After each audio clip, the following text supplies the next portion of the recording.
जय हिंद दोस्तों। उम्मीद करता हूँ आप स्वस्थ होंगे और अपनी पढ़ाई में व्यस्त होंगे। 17वीं बीपीएससी की तैयारी करने वाले अपनी तैयारी में व्यस्त होंगे। एग्ज़ाम बहुत ही पास आने वाला है। अप्रैल महीना हो गया, सितंबर में आपका एग्ज़ाम है 30 सितंबर को, है ना। और बीएसएससी इंटर लेवल वाले भी अपनी तैयारी में होंगे। आपकी तैयारी में चार चांद लगाने के लिए हम वीडियो लेकर आए हैं। प्राचीन भारत का इतिहास सेट 1 कराया जा चुका है। जो लोग नहीं देखे हैं ज़रूर से ज़रूर देखिए। क्वेश्चन किस तरह से पूछे जाते हैं बीपीएससी में, है ना। बीपीएससी के प्रश्न लिए गए हैं और वही है, ये सेट 2 है। इसमें भी सवाल पूछे गए हैं और किस तरह से सवाल पूछे जाते हैं उसको ज़रूर से ज़रूर देखिए, ताकि आपके एग्ज़ाम में चार चांद लग जाए, आपकी तैयारी अच्छी हो जाए, है ना। इन सवालों को आपको जानना ज़रूरी है, तभी आप कटअप पार कर सकते हैं। ज़रूरी है, इसलिए पूरा वीडियो ज़रूर देखा कीजिए। अगर प्रश्न को जानना है, सही में तैयारी करना है, तो आपको प्रश्नों को देखना पड़ेगा, है ना। बिना देखे हुए, बिना तैयारी के आप एग्ज़ाम पास नहीं कर सकते। और ये प्रश्न का लेवल बहुत घुमाया जा रहा है, इसलिए प्रश्नों को जानना बहुत ही ज़रूरी है। ठीक है, उम्मीद करता हूँ पूरा वीडियो देखिए और लाइक तो बनता ही है दोस्तों, इतने मेहनत से हम लाते हैं हम आपके लिए। ठीक है, और नए हैं सब्सक्राइब ज़रूर से ज़रूर कीजिएगा। आइए देखें प्राचीन भारत का इतिहास, PYQ सेट 2। ठीक है, 65 प्रश्न हम पहले करा चुके हैं सेट 1 में।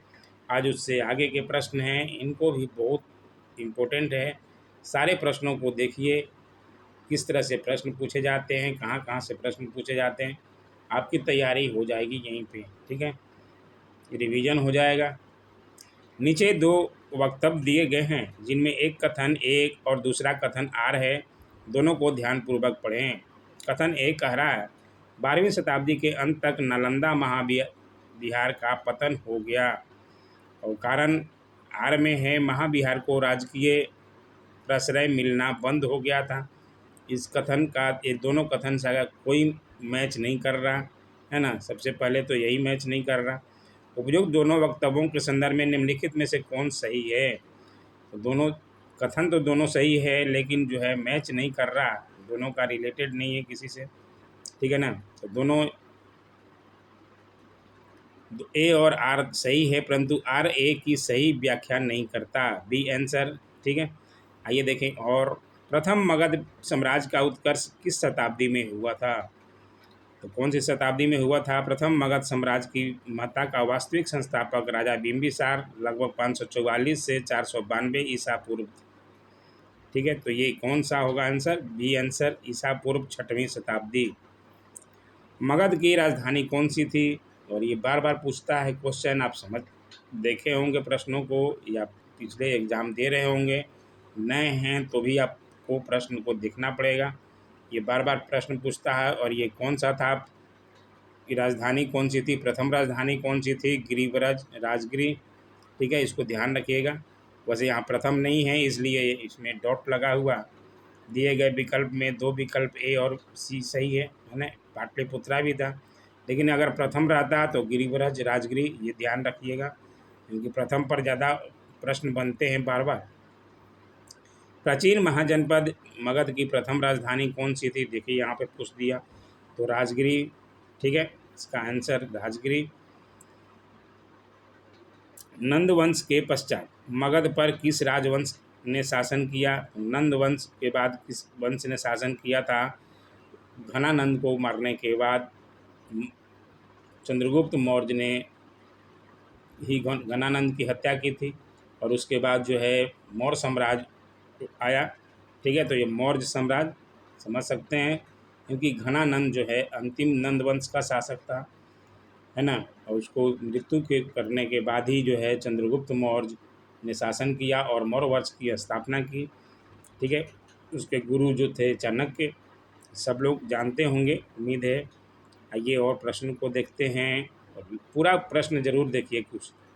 और पीडीएफ के लिए टेलीग्राम जरूर ज्वाइन कर लीजिए, आपको पीडीएफ भी मिल जाएगा और तैयारी भी हो जाएगी। बहुत सारे पीडीएफ वहाँ पे डाले हैं और भी डाले जाएंगे, जिसके ग्रंथ में चंद्रगुप्त मौर्य का विशिष्ट रूप से वर्णन हुआ है। वह कौन सा है? तो वह विशाखदत्त है, जिसमें चंद्रगुप्त मौर्य का वर्णन है पूरा विस्तृत रूप में। ठीक है, मुद्रा राक्षस से चंद्रगुप्त मौर्य के विषय में विस्तृत सूचना प्राप्त होती है। मुद्रा राक्षस के कौन है? तो ये विशाखदत्त के द्वारा लिखा हुआ। ठीक है, तो ये ध्यान जरूर रखिएगा। निम्नलिखित में से मगध का कौन सा राजा सिकंदर महान के समकालीन था? सिकंदर जब हमला किया उस समय कौन था? घनानंद थे, है ना। घनानंद को लगा कि सिकंदर जो है हमारे डर से आया नहीं, लेकिन वो नदी पार नहीं कर पाया, बहुत थक गए थे उसके सिपाही, इसलिए ये समकालीन कौन था? तो घनानंद थे। ठीक है, पाटलिपुत्र में स्थित चंद्रगुप्त का महल मुक्ता बना था, किस चीज़ का बना था? तो ये लकड़ी का बना था, ये भी ध्यान रखिएगा। अष्टप्रधान का गठन किसने किया था? अष्टप्रधान का गठन जो है शिवाजी ने किया था, ये जरूर ध्यान रखिए, इम्पोर्टेंट है, प्रश्न पूछा गया है, ये 65वीं बीपीएससी में पूछा गया है। और निम्नलिखित में से किस मौर्य राजा ने दक्कन की विजय प्राप्त की थी? दक्कन की विजय प्राप्त किसने की थी? तो ये चंद्रगुप्त ने की थी, बहुत ही इम्पोर्टेंट है। आइए और प्रश्नों को देखें। अभिलेख जिससे यह प्रमाणित होता है कि चंद्रगुप्त का प्रभाव पश्चिम भारत पर था, क्या है? कौन से अभिलेख से प्राप्त होता है? तो ये 76 का, ये देखिए रुद्रदामन के जूनागढ़ अभिलेख से यह ज्ञात होता है कि चंद्रगुप्त मौर्य के सौराष्ट्र स्थित प्रांतीय शासक पुष्पगुप्त ने वहां सुदर्शन झील बनवाई थी, और बाद में अशोक ने यूनानी गवर्नर तुशाक ने इस जलाशय के साथ बहुत सी नहरें बनवाई। तो इम्पोर्टेंट है, सारे प्रश्नों को जानना जरूरी है। ये जूनागढ़ अभिलेख जरूर ध्यान रखिए। निम्न में से कौन सा क्षेत्र अशोक के साम्राज्य में सम्मिलित नहीं था? अफगानिस्तान, बिहार, श्रीलंका और कलिंग में से। कलिंग पे भी वो युद्ध हुआ था अशोक का, जहाँ से वो, ठीक है, तो इसमें श्रीलंका पे वो विजय नहीं किए थे, तो ये ध्यान रखिएगा। श्रीलंका में अपने पौत्र दशरथ को भेजे थे। अशोक के शासनकाल में बौद्ध सभा किस नगर में आयोजित की गई थी? तो ये पाटलिपुत्रा में, और तृतीय बौद्ध संगीति थी, ये भी ध्यान रखिएगा। ठीक है ना। अशोक के शिलालेखों में प्रयुक्त भाषा कौन सी है? तो ये प्राकृत भाषा है, ये भी ध्यान रखिएगा। उसके अभिलेखों में, अशोक के अभिलेखों में, शिलालेखों में प्रयुक्त भाषा प्राकृत भाषा है, ये ध्यान रखिएगा जरूर। और सब्सक्राइब जरूर कीजिएगा, लाइक तो बनता ही है। निम्नलिखित में से प्राचीन भारत की कौन सी लिपि दाहिने से बाईं ओर लिखी जाती? दाहिने से बाईं ओर खरोष्ठी लिपि लिखी जाती है, और ये 63वीं बीपीएससी में पूछा है, इम्पोर्टेंट है, इसलिए जरूरी है आपको जानना। ठीक है, अशोक के धम्म का मूल संदेश क्या है? अशोक के धम्म का मूल संदेश क्या है? राजा के प्रति वफादारी, शांति और अहिंसा, बड़ों का सम्मान और धार्मिक सहनशीलता में से ये सारे लगभग हैं, तो ई उपयुक्त में से कोई नहीं या एक से अधिक। ठीक है, तो ये आंसर को ध्यान रखिए। केवल वह स्तंभ जिसमें अशोक ने स्वयं को मगध का सम्राट बताया, वो कौन सा था? तो ये था भाब्रू स्तंभ, जरूर इम्पोर्टेंट है सवाल। ठीक है, वह स्तंभ जिसमें अशोक ने स्वयं को मगध का सम्राट बताया, वो कौन सा स्तंभ था? तो भाब्रू स्तंभ। ठीक है, उसको ध्यान रखिए। भाब्रू यानी कि विराट स्तंभ लेख में अशोक ने स्वयं को मगध का सम्राट, इम्पोर्टेंट हो ही जाता है ना।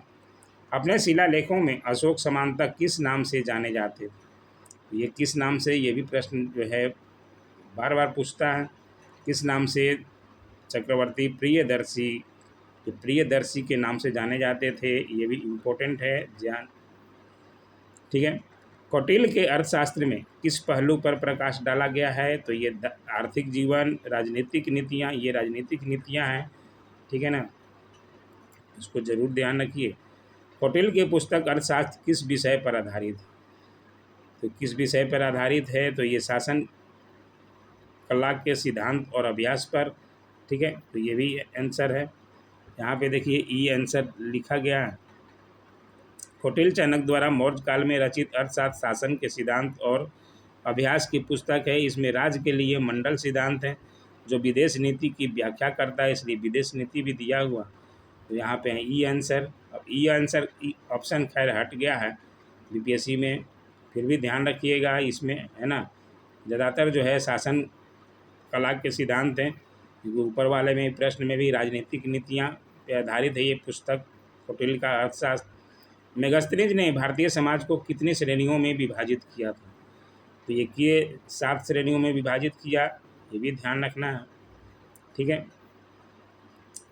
मौर्य समाज का 7 वर्गों में विभाजन का विशेष रूप से उल्लेख किया गया है। किसमें उल्लेख किया गया है? मौर्य साम्राज्य का 7 वर्गों में। अभी ऊपर ही बताया मेगास्थनीज की पुस्तक, तो मेगास्थनीज की पुस्तक कौन है? तो ये इंडिका है ना। तो ये डी आंसर हो जाएगा, मेगास्थनीज की पुस्तक इंडिका में।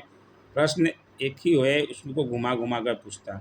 यहाँ ही प्रश्न देख सकते हैं कितने भागों में विभाजित किया, पूछ दिया 7 भाग, 7 श्रेणियों में। और यहाँ पे पूछ दिया विभाजन का विशेष रूप से उल्लेख किया गया है, 7 वर्गों में विभाजन जो हुआ, तो किसमें? तो मेगास्थनीज की पुस्तक इंडिका में, ठीक है। पेरिप्लस ऑफ द इरिथ्रियन सी किसने लिखी है? यहाँ भी पेरिप्लस ऑफ द इरिथ्रियन सी एक ग्रीको रोमन पेरिप्लस है। यह रोमन मिस्र के बंदरगाहों में नेविगेशन और व्यापार के अवसरों का वर्णन करता है, ठीक है। इसमें यहाँ दिया नहीं है, इसलिए ई आंसर। वह स्रोत जिसमें पाटलिपुत्र के प्रशासन का वर्णन उपलब्ध है, कौन है इसमें? तो ये इंडिका है, जो कि मेगास्थनीज की पुस्तक है, ये भी ध्यान रखना है। पाटलिपुत्र को किस शासक ने सर्वप्रथम अपनी राजधानी बनाई? ये बार बार जो है उदयन का नाम आता है, लेकिन यहाँ उदयन नहीं दिया है। तो सबसे पहले किसने बनाई थी? तो ये बनाए थे चंद्रगुप्त मौर्य। चंद्रगुप्त मौर्य ही राजधानी रखे थे, ठीक है। पाटलिपुत्र में उनका घर था लकड़ी का, जो कि बहुत ही ज़्यादा ही सुंदर था, ठीक है ना। इनमें से किसने सर्वप्रथम व्यापक पैमाने पर स्वर्ण मुद्रा का प्रचलन किया? सर्वप्रथम व्यापक पैमाने पर स्वर्ण मुद्रा का प्रचलन पुष्यमित्र शुंग किसने किया? तो ये देखिए बीमा कदफिसेस, ठीक है। तो इन्होंने कुषाण शासकों द्वारा व्यापक पैमाने पर स्वर्ण मुद्रा का प्रचलन प्रारंभ करना भारतीय उपमहाद्वीप में उनका सबसे महत्वपूर्ण योगदान था। कुषाण शासक बीमा कदफिसेस को स्वर्ण मुद्राओं के प्रचलन का श्रेय प्राप्त है। ये नाम हो सकता है आपके लिए नया हो, जरूर से ज़रूर ध्यान रखिएगा। कला की गंधार शैली निम्न समय में फली फूली, किस समय में फली फूली? तो ये कुषाणों के समय में फली फूली। ये इम्पोर्टेंट सवाल है, ज़रूर से ज़रूर ध्यान रखिए। प्रीवियस ईयर क्वेश्चन करने के बाद आपके कॉन्फिडेंस बढ़ता है और यहाँ से लगभग आपको 50% तैयारी हो जाती है, ठीक है। इनमें से किस शासक ने चतुर्थ बौद्ध संगीति कश्मीर में आयोजित की? तो कनिष्क के समय में हुई थी चतुर्थ बौद्ध संगीति कुंडलवाल कश्मीर में, ठीक है। ये भी ध्यान रखना है। शुंग वंश के बाद किस वंश ने भारत पर शासन किया?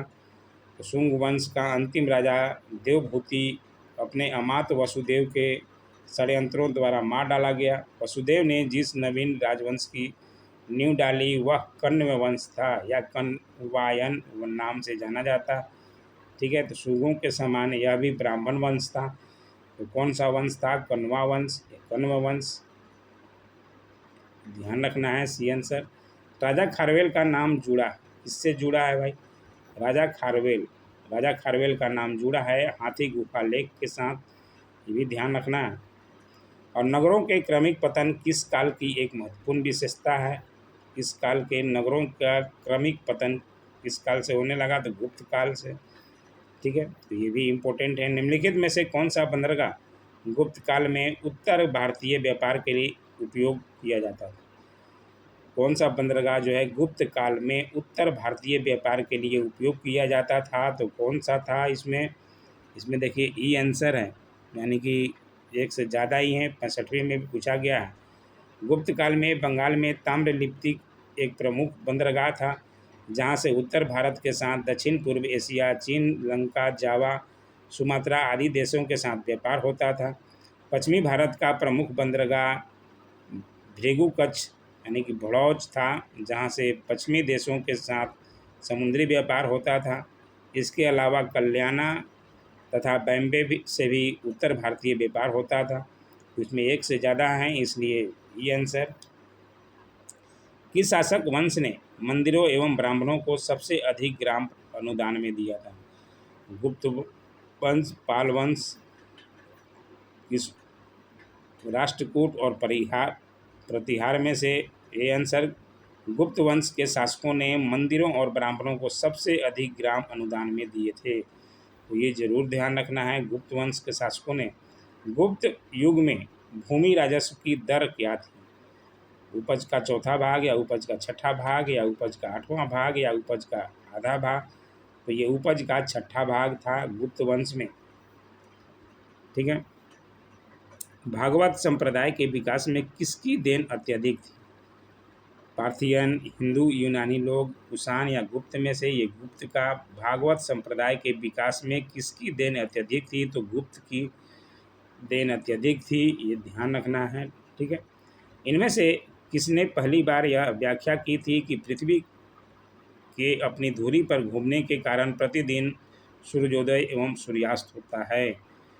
पहली बार ये किसने अवधारणा दी थी?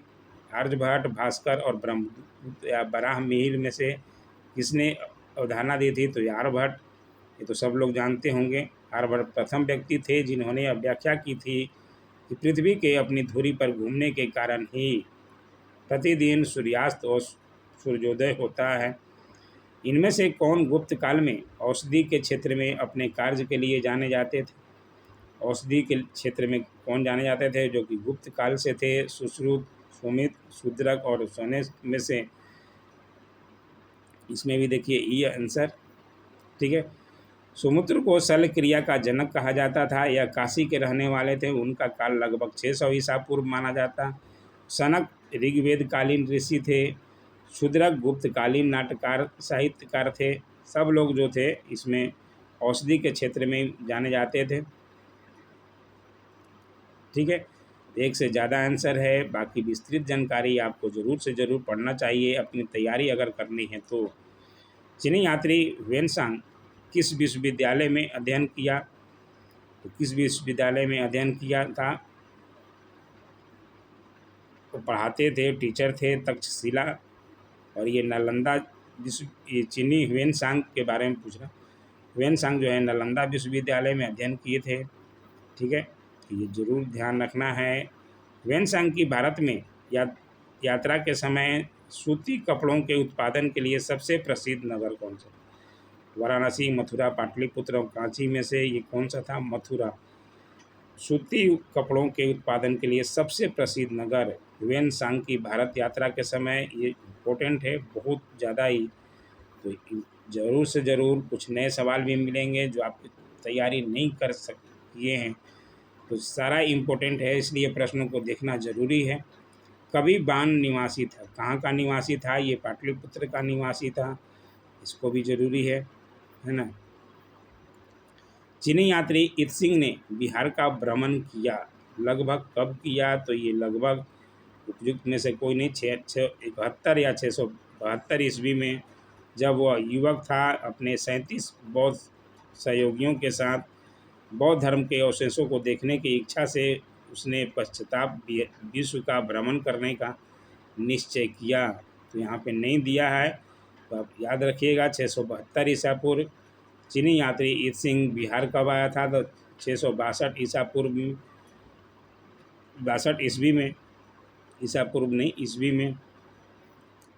ठीक है। तो ये ध्यान रखना है। प्रसिद्ध चीनी यात्री फाहियान ने किसके शासनकाल में भारत की यात्रा की? उस समय कौन था यहाँ? तो चंद्रगुप्त द्वितीय थे। इस तरह के सवाल बार बार पूछे जाते हैं और इनको पर पकड़ मजबूत रखना ही है। इस सारे प्रश्नों को एक बार फिर से आप ट्राई कीजिए, 2-3 बार, वीडियो नहीं तो PDF पढ़ा कीजिए, आपकी तैयारी में 4 चांद लग जाएगा दोस्तों। नालंदा विश्वविद्यालय के संस्थापक कौन थे? सब लोग जानते होंगे कौन थे भाई, कुमारगुप्त। ठीक है। ताम्रपत्र लेख दर्शाते हैं कि प्राचीन काल में बिहार के राजाओं का संपर्क था। किससे संपर्क था? बर्मा से, थाईलैंड से, जावा सुमात्रा से, और कंबोडिया में से जावा सुमात्रा से संपर्क था। ठीक है, ताम्रपत्र लेख दर्शाते हैं। प्राचीन काल में बिहार के राजाओं का संपर्क जावा सुमात्रा से था, तो ये जरूर ध्यान रखना है। ठीक है, आइए और कुछ प्रश्न बचे हैं। स्वर्ण भूमि का वह राजा कौन था जिसने नालंदा में एक बौद्ध विहार की स्थापना की तथा उसके रख रखाव हेतु अपने दूत द्वारा देवपाल से 5 गांव दान में देने के लिए प्रार्थना की थी? तो ये कौन थे भाई? ये बालपुत्र देव थे, जरूर ध्यान रखना इनको भी। नालंदा विश्वविद्यालय के विनाश के कारण क्या थे? तो कौन था विनाश का कारण? मुसलमान, कुषाण, सितिया यानी मुसलमान ही थे। कौन किया था? बख्तियार खिलजी, सब लोग जानते हैं। तो कौन थे भाई? तुर्क मुसलमानी। खजुराहो मंदिर स्थापत्य के निर्माण में सहयोगी थे। कौन सहयोगी थे? तो ये चंदेल लोग सहयोगी थे। विक्रमशिला शिक्षा केंद्र के संस्थापक का नाम क्या है? विक्रमशिला, भागलपुर। इसके संस्थापक धर्मपाल थे। निम्नलिखित राजवंशों में किसका उल्लेख संगम साहित्य में नहीं हुआ?